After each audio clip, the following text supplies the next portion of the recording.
এই যদি আমার জীবনের শেষ কাজ হয়, তাও আমি নিশ্চিত করব ওরা যেন নির্বাচনে হেরে যায়।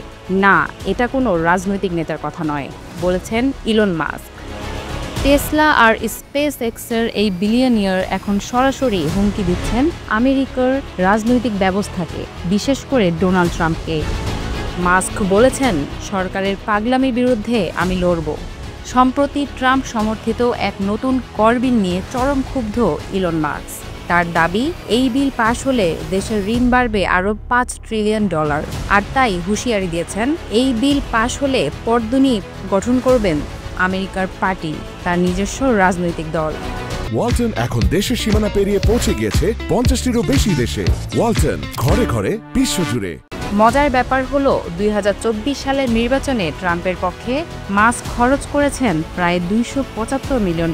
কিন্তু এখন তার দৃষ্টিভঙ্গি বদলে গেছে। তিনি বলেন, যারা বাজেট কমানোর কথা বলে ভোট চেয়েছিলেন অথচ এখন ঋণ বাড়ানোর পক্ষে ভোট দিচ্ছেন, তাদের লজ্জা পাওয়া উচিত। নিজে দাঁড়াবেন না, তবে যারা সরকারের বিরুদ্ধে লড়বেন তাদের তিনি দেবেন অর্থ ও প্রচার। প্রশ্ন হলো, এটা কি কেবল রাগ, নাকি সময়ের সেরা গেম চেঞ্জার, নাকি নতুন রাজনৈতিক অভিযান?